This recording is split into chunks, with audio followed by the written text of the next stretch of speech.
Hello there, welcome to the Saroy channel. I'm so delighted you've joined me for part 3 of our story tonight. I do hope you're doing awfully well. I'm doing well, thank you very much. And it's very exciting, our story, isn't it? I'm really enjoying every part, every aspect of the story as it gets weaved together. And it's a fabulous story, it really is. And let's continue with part 3 of our story. If you haven't heard part 1 and part 2, don't forget to click on the description. So let's continue with our story, shall we? Clayton's account.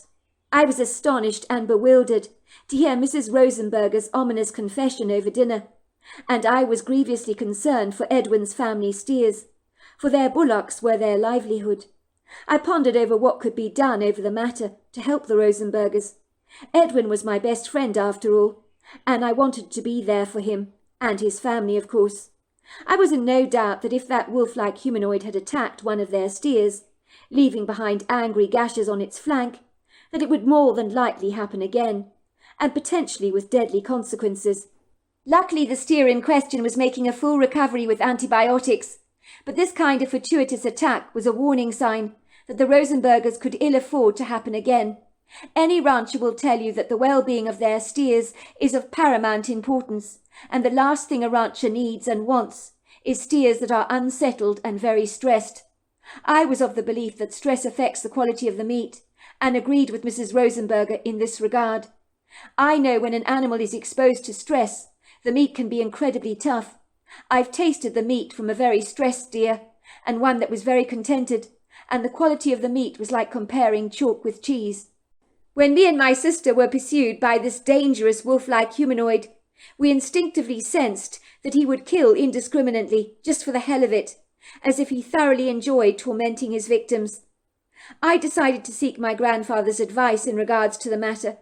He lived in an old rustic cabin, made from 200-year-old wooden beams, that was not far from our home, and he had mentioned that there were things out here in the Blue Ridge Mountains that he couldn't explain. He told me he'd seen things that are impossible to describe. I wondered if he knew what it was that had tried to attack me and my sister, and I thought it would be very sagacious to seek his advice. For one way or another, we needed to take this thing out, but it might help to know what we were dealing with and what we were up against. So I decided to visit my Gramps at about 7 o'clock on a Tuesday night, but I never gave him any advance warning that I was coming. He was used to spontaneous visitors, and always welcomed someone dropping over for a beer and a chat in the evening. He knew I was the proud owner of a brand new Buick that my father had given me for my birthday, and encouraged me to visit him. "Now you've got no excuse, son," he said to me. "You're an independent young man, with your own transportation. You better come and visit your old grandfather for a chat, hadn't you?" My grandfather was a lot like my father in terms of his generous heart, but he was a wizened old soul, that you sensed new things about the natural world that others did not. He was very much in touch with nature, and had spent a large part of his life hunting, exploring, and tending to his crops. My grandfather lived on his own. My grandmother had died 5 years earlier from breast cancer, and my grandfather had made the most of his life in the countryside. He believed the Blue Ridge Mountains had lifted him out of his lugubrious melancholia. "Those there mountains and the trees," he said, "they give me a reason to get up every morning. They give me a spring to my step. They're always there to greet me day after day. And if all else fails, they're still there. And that gives me a measure of reassurance," he told us. My grandfather's cabin was set in the middle of this pretty undulating meadow, with voluptuous hills and dips in the valley, and scattered with a plethora of rocks. Colourful alpine flowers buttered the hills, and there were several clusters of trees that congregated together, some now in full blossom. The cabin was made out of old wooden timber beams, at least over 200 years old. It looked very rustic and quaint, and although small was remarkably cosy, thanks to my late grandmother's feminine but wholesome influences over the place. It was relatively dark by the time I parked my Buick outside my grandfather's little abode. I think it was about 10 minutes past 7, but he had already flung open the door when I switched off my engine, and there was a grin on his face that was so wide I was surprised it even fit. He did not hide the fact that he was terribly pleased to see me. My grandfather, whose first name was Russell, was slightly hunched over, and his feeble body rather frail, but his mind was as sharp as a razor. He boasted a full head of white hair, and a leathery sun-kissed complexion. He had a long white beard, and the most piercing blue eyes you've ever seen, that were dappled with such kindness, and became grey in certain lights. He was wearing a grey fisherman's sweater with a turtle neck, that my grandmother had knitted him years ago, and he wore that sweater every single time I saw him, as if he was so attached to the thing, he couldn't bear to be parted from it. To be fair, it still looked to be in reasonably good condition. "About time too, son. I wondered when you were going to pay your grandfather a call. I've been expecting your visit," he teased me, arching a white caterpillar eyebrow that was badly in need of a good trimming. "Are you coming inside for a nice cold beer and a good old chat, or what?" "Of course, Gramps. How can I refuse?" I said cheekily. "Why do you think I'm here?" My grandfather brought the torch out of his cabin to inspect my Buick. "So this is the car your father brought you for your birthday," he said, examining it closely. "It's a real beauty. I'm impressed. How did your mum feel about your getting a car like this?" "I can't imagine she was too thrilled about the cost," he chuckled. "Your mother can be as tight as an oyster shell." "I don't think she was very impressed with Dad buying me such an extravagant gift," I admitted. "She thought Dad spent way too much money on me." "Well, I think your father spent it very wisely, if you don't mind my saying. I'm delighted you've got such a lovely car. You deserve it, son," said my grandfather, patting me on the back. "I'm not sure I do, Gramps, but it's nice of you to say so anyway." "Well, don't just stand there, son," said my Gramps. "Aren't you going to come in or not?" He led me into the cabin's main room, where a fire was crackling away and spitting happily in the hearth, surrounded by an interesting eclectic collection of upholstered chairs. There were bookshelves in the corner of the room, lined with a vast collection of very old leather-bound books from yesteryear, that looked like they were suspiciously falling apart, they were so antique. My grandfather beckoned for me to sit down on one of the comfortable couches. Then he brought out 2 cans of ice-cold beer, as well as 2 long glasses, which he placed on the oakwood coffee table. He pulled back the ring pulls and handed me a beer, and then poured his own in a glass. He took a swig of his own beer, wiping some of the foam away from his mouth, and studying me curiously with a hawk-like gaze. "Why do I get the distinct feeling that your fortuitous visit here tonight is about something significantly more important than a good old chinwag?" "Whoa, Gramps, I can't seem to get anything past you, can I? Remember you said there are creatures out here in the Blue Ridge Mountains? You talked about that a few times when I was growing up as a boy. I'm afraid I didn't pay much attention to what you were saying." "What about it, son?" asked my grandfather, his jaw clenching tightly, his blue eyes widening. "Have you seen something?" I proceeded to tell my grandfather about me and my sister being chased by a wolf-like humanoid and the strange attack on the Rosenberg steer. My grandfather looked grave. He brushed his hand over his white moustache. "I wish you had told me this before, Clayton. That thing could have killed you. You do realize that? You and your sister were incredibly lucky to escape with your lives, if you ask me. I would say from your incredulous story, there are 2 of these things out there. When the creature left your car, he responded to a howling sound. I imagine it was his partner calling out to him. That's why he left your car. You were incredibly lucky, as I keep telling you." "2 of them?" I gasped, my eyes growing wider and wider. "You are joking, right?" "No, I'm not, son. There are 2 of them," said my grandfather, nodding. "You don't mind if I smoke, do you?" he asked. "No, of course not, Gramps." My grandfather pulled out his very unique-looking pipe, and with trembling fingers he filled it with tobacco from a pouch, lighting it up with a silver lighter I once bought him for Christmas. "There is only one thing about your grandmother, Clayton, I do not miss, and that is she hated it when I smoked. She was always hiding my pipe, throwing my tobacco out in the compost. She never appreciated how relaxing I found smoking. Let me have a jolly good think about what you've told me. Before long, my Gramps was puffing out some white smoke into the air, very reflectively, almost as if his thoughts were caught up in the clouds of smoke that stretched and expanded. Soon the cabin was filled with the aromatic woody notes of his tobacco, which was surprisingly not unpleasant for a non-smoker like myself. There was a mysterious faraway look in his eyes, and for a brief moment he said nothing, as he seemed to be processing what I had told him and meditating on my words, as if soaking in them like prunes bathing in a quarter of tea. "Do you know what these things are?" I finally asked him. "Oh, yes, I do, son. Smolin will know what needs to be done. I will have to call upon him.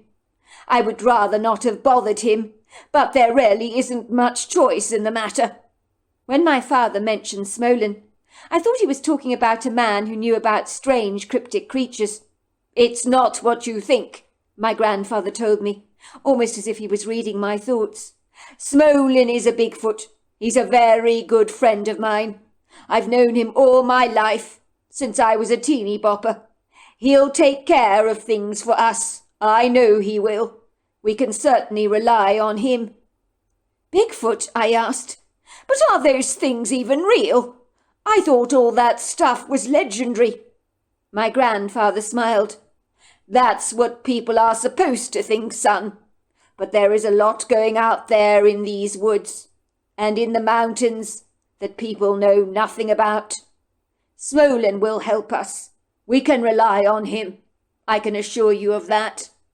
"But how will he know you need his help?" I asked. "I will have to call him," my grandfather said. "I will try and call him tonight. I've done it before. I will do it again. But I will need to focus my mind on him and hope he picks up my energy signal.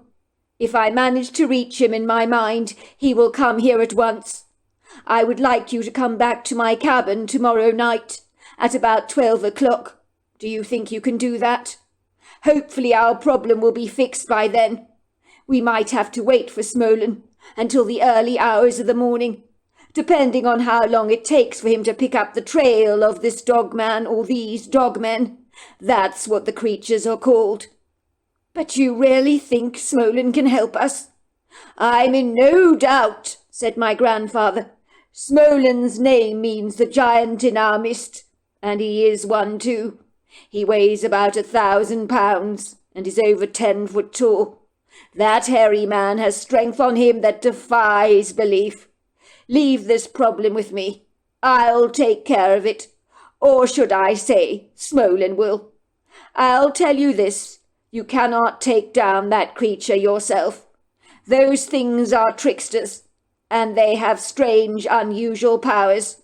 If you take a thing on like that, God forbid what could potentially happen to you. It's best leaving a job like that to someone like Smolin. He knows exactly what needs to be done." Edwin's account. It is not difficult to doubt yourself when you have observed something so strange, so bizarre, so idiosyncratic, that you begin to seriously wonder if you imagined the whole thing. But imagine I did not. The evening I first encountered that dog-man-like creature had been a non-eventful one. My older brother Duncan and my mother had long since retired to bed.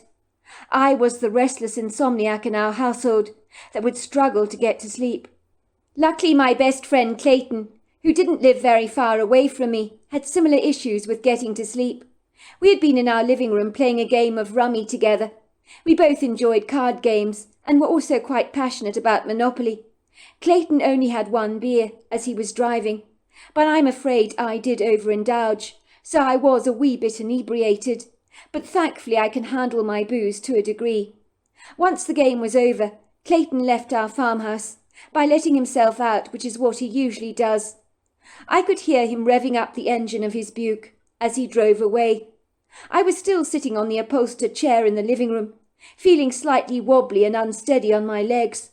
I rose to my feet rather awkwardly, deciding that a mug of warm milk was well in order to help me get to sleep, and to line my stomach after all that alcohol, so that I didn't have a hangover in the morning.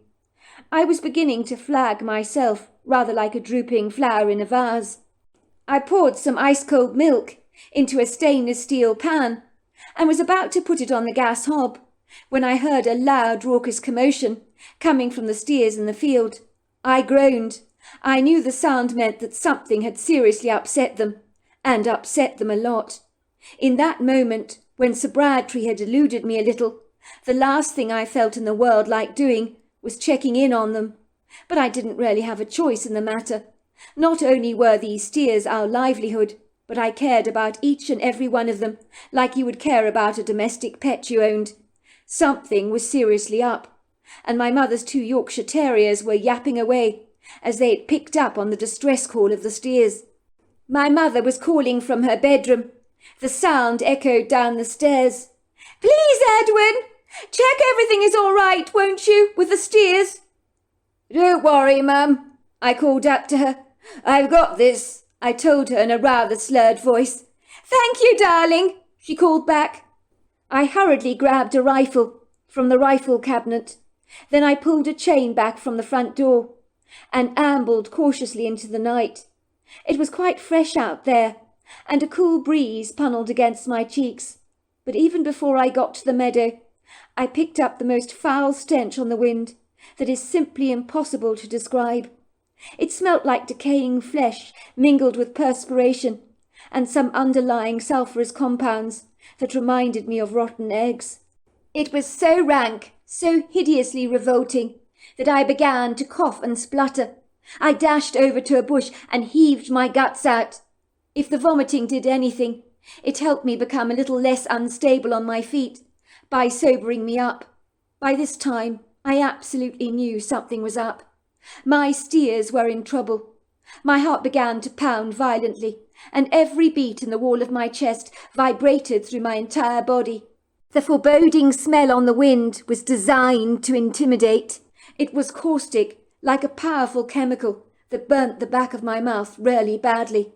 My eyes were beginning to water, as if someone had sprayed a peppering of mace at my face. It was through those tears that I stumbled towards the meadow, where my steers were grazing. The moist dew was on the grass, and it brushed against my jeans, dampening the hems of my pants. I was holding my rifle at the ready, as I knew something was harassing my steers, and this was evident when I observed them clustered together so tightly, hemming each other in from every side, like a wall of eyes, ears, and noses. Their dark eyes were fixed in one direction only, and that was when I followed their gaze and saw it. What I saw was so bizarre, I don't mind admitting I rubbed my eyes a couple of times to ensure that I really was not dreaming. What I saw was a humanoid creature, standing on 2 feet at about 7 foot tall, lanky, lean, and muscular. It looked like a wolf or a Rottweiler dog, but with human influences, as if the genetics of man and beast had somehow intermingled to create this absurd-looking monster. The thing was demonical, with blazing red eyes and a treacherously dangerous muzzle, displaying 2 full sets of jagged canine teeth. And I swear this creature was tormenting my steers, as if deriving great pleasure from causing them distress, as if it offered him some form of entertainment. I was pointing my rifle at the creature when he saw me, and for a brief moment our eyes met, his burning into mine with such a malicious defiance, and then his eyes dropped towards my rifle. There was no doubt he knew what it was, because he began to run away on his 2 gangly legs, with such speed, such agility, such grace. I began to shoot after the creature, most of my spent bullets missing it by a hair's breadth, but one hit him in the arm. He let out the most hellish scream that made every cell in my body rattle. God only knows what it did to the steers. The creature clutched his arm and disappeared into the trees and was gone from my sight. I was not sure that it would die from its injury, but I could live in hope. The next morning I woke up with the clear and certain conviction that the previous night's events had all but been a lucid, explicit dream. I mean, the creature I'd seen could only be made out of the ethereal, illusory fabric of a well-conditioned, very fit imagination. But when I was greeted to the yummy smell of bacon and eggs that morning, the first thing my mother said to me over the breakfast table was, "Did you find out what upset the steers last night? They were making such a dreadful commotion." My mother's words drilled right through me like a jackhammer, as I began to realize the events of the previous night may not have been a dream after all. Indeed, the indelible memory came back so fast with a vivid recall you'll never find after a dream. I told my mother and brother what had happened, and about the strange cryptic creature I'd encountered, and at first they laughed at me, as if I'd completely lost my mind. My brother swigged back his orange juice and said, "Bro, you really need to cut down on those beers if you don't mind my saying. You're clearly seeing things. A wolf-like humanoid, please. My guess is you've been trudging down the yellow brick road and gone to the Mad Hatter's tea party with Alice in Wonderland herself, wearing a bright red pair of sparkling shoes. I'm not kidding, Duncan. I swear that is what I saw. Don't you dare make fun of me, bro. I can see you sniggering. I was there, you were not. Why would I make something up like this, so that you could have the advantage of ridiculing me, like you're doing now? Do you not think that I don't think I sound as if I've lost leave of my senses? I know I do, but I also know what I saw, and believe me, it was real." "But your brother's right, sweetheart," my mother scolded. "It's all those late nights, and the booze is going straight to your head. Edwin, you're 22 years old, for goodness sake, and by the sounds of things, you're drinking too much. You don't want things to get out of hand with the drinking. I'd hate you to have to end up at Alcoholics Anonymous like your great-uncle." "Mum, I had 3 or 4 beers. That was it." "Even so, sweetheart, you should know your limits. You should not be talking like this. And you expect us to believe these preposterous allegations? You're almost implying that Wolfman exists." "Mum, I know what I saw. Don't you ridicule me either," I growled under my breath, angry that no one would believe me. It was so frustrating when the people you love doubted your integrity, and my mother and brother were giving me these pitiful looks as if to say, "Oh my God, he can't handle his beer, can he? He's obviously seeing things that aren't even there." I felt so annoyed and aggrieved with the both of them for not listening to me, nor taking me very seriously. It was almost patronizing. I felt like a silly little boy all over again, who imagined a ghostly spectre loitering around the closet in my bedroom, as they were insinuating I was seeing something that wasn't there, as they assumed I'd been as drunk as a skunk. I admit I had drunken a tad too much that night, but I believed what I'd seen was real. Yet despite my convictions, I was beginning to doubt myself, and even what my eyes had seen. I couldn't blame my mother and brother for thinking I'd lost leave of my senses. In their shoes, I'd likely feel the same. It was only when we went to see the steers that morning that my mother and brother believed my outlandish account. One of the steers had these angry scratches down its flank that had ripped savagely through its flesh. My brother's eyes grew round, and the first thing he said to me is, "Bro, I apologize. I believe you."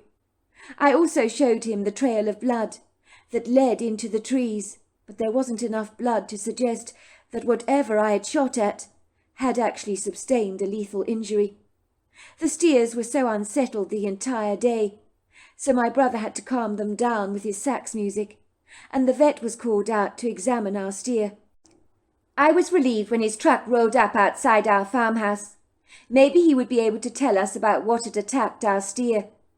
Dr. Harrison looked bemused. "What is all this about?" he asked, climbing out of his truck with his medical bag in his hands. "Something attacked our steer last night," I told him. "He's got angry gashes all over the back of his flank.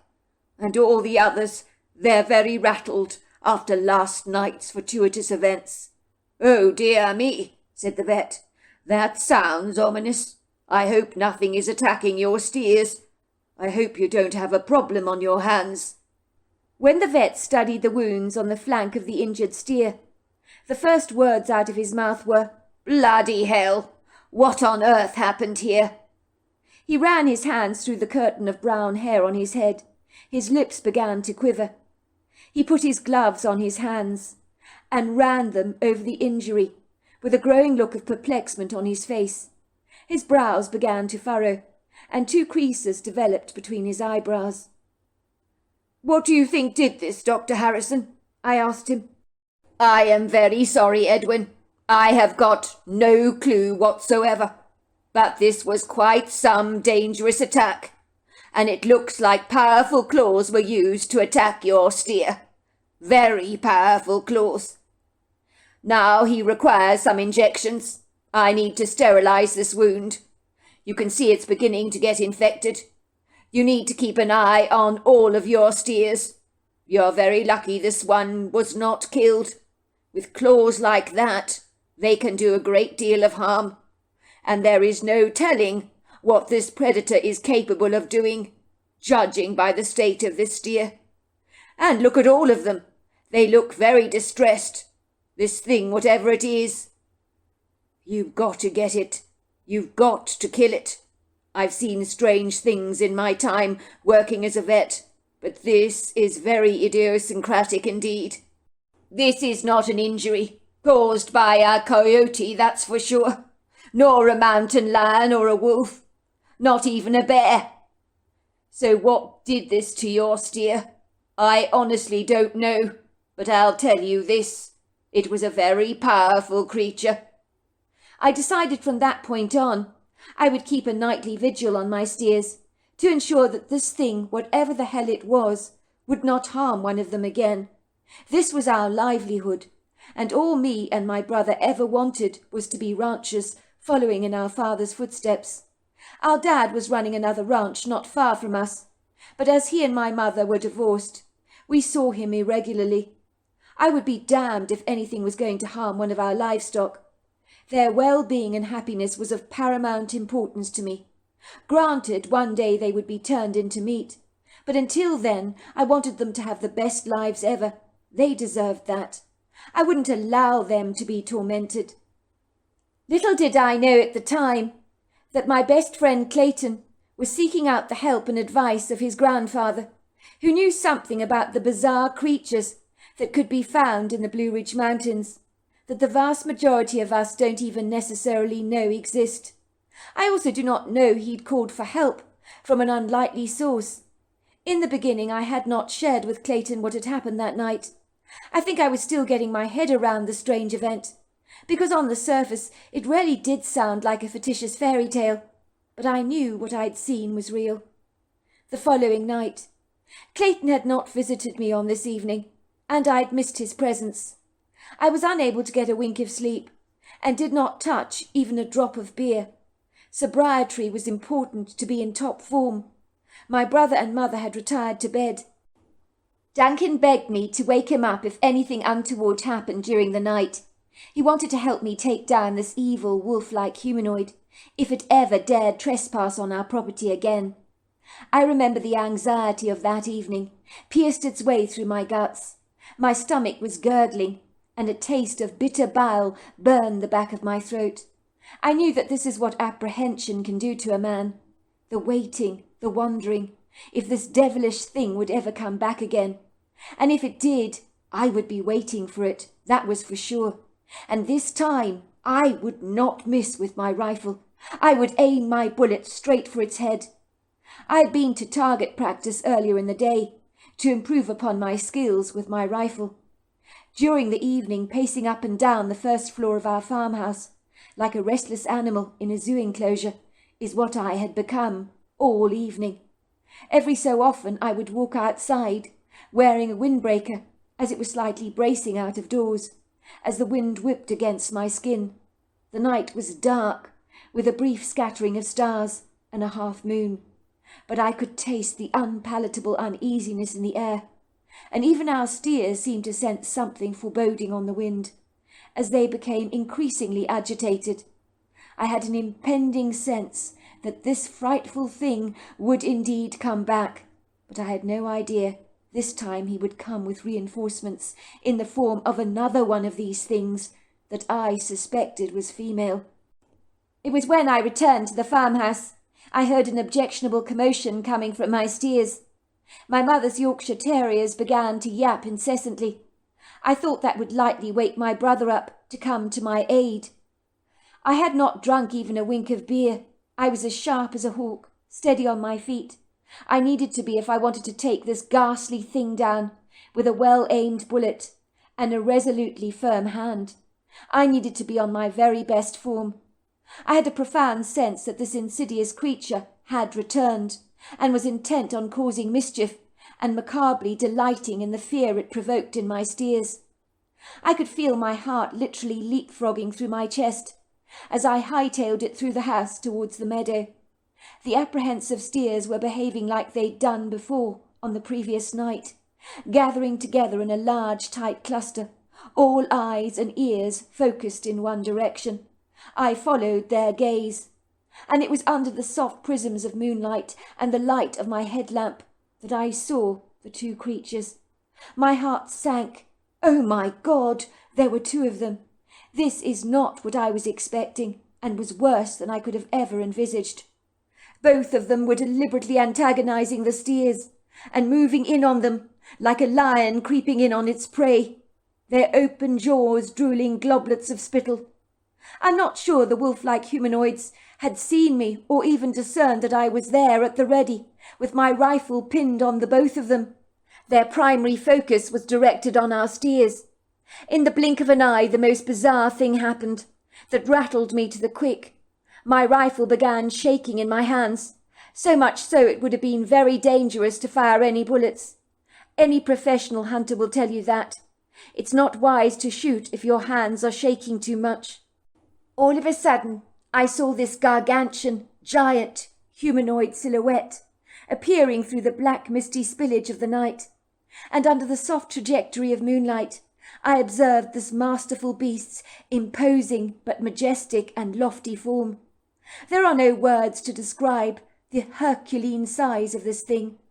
I now know it was a Bigfoot, but in that moment I had no comprehension what this thing was.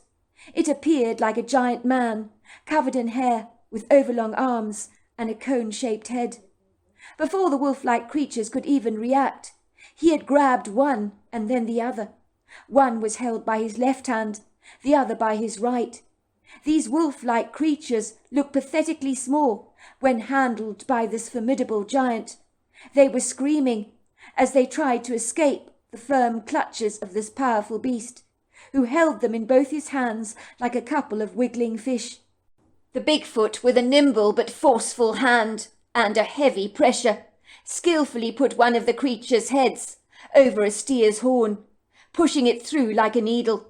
He did the same with the other creature, with a swift efficiency, like a fishmonger slamming the head off of a fish in a market.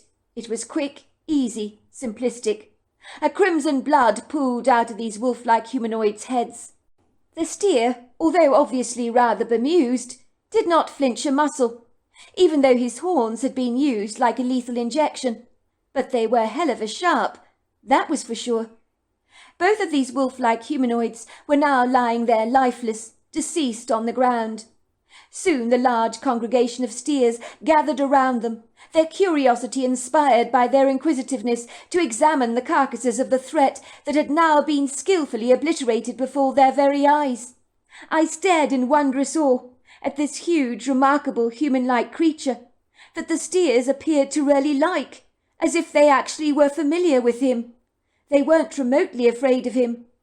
For a moment he stared down at the dead beasts, and then threw the two wolf-like beasts over his back, like two awkwardly ungainly sacks of potatoes, and then he glided away, and was gone. My brother by this time had crept up on me. "Is it there?" he whispered to me, his rifle now at the ready. "You're a little late," I told him, "but don't worry, it's all been taken care of. I don't think those things will be coming back." "What do you mean, those things?" my brother asked me incredulously. "I thought you said there was only one." It seemed that this time they came in a pair, I told him. There was a male and a female. You've got to be kidding me, said my brother. But if you harmed them, where are their bodies? He asked me, his torch now scanning the meadow with its powerful illumination. If you look closely, you'll see the blood, I told him. It's been taken care of, I told you. I think by that my brother thought I was saying that although they'd run away, they were fatally injured and would ultimately bleed out. Maybe we'll find their bodies in the morning, he said, sounding satisfied. This I want to see for myself. Well done, bro, he said, slapping me affectionately on the back. Well, I'm going back to bed. I don't know about you, but it's been quite a night. For you, maybe, I thought, but for me, it has been quite a night. Clayton, when I arrived at my grandfather's cabin that night, he informed me he had managed to get in touch with his Bigfoot friend Smolin through the power of telepathic communication. He said to me, I told Smolin what happened to you, and of course your sister, and about the steer that was badly injured on the Rosenberger farm. He told me he'd take care of things and bring us the evidence to show us the job has been done and to offer us reassurance. He's very reticent, shy, evasive, said my grandfather. It took me a long time to get to know Smolin well, but you can surreptitiously watch him come to the cabin. But don't you dare come outside. I don't want you to upset him. I watched in awe as an ambiguous, dark, Herculean-sized, shadowy silhouette approached our cabin. I could hear my grandfather talking to him. He was speaking to him in English, and the creature spoke back to him in a strange language. I saw the black figure soon disappearing into the woods, and once he'd gone, my grandfather told me to come out of the cabin. It's safe now, son. Smolin has gone. You can come out now. He pointed to the deceased corpses of two of the wolf-like beasts. I told you Smolin would take care of your problem for you. It was easy to take them down. I stared in wondrous awe at the two creatures lying deceased before me. Even in death they were menacing. Me and my grandfather buried the two creatures, and that was that. The Rosenberger steers were never bothered again. So there you are. That's my story. Wow, what an incredible story. Until next time, goodbye and good night.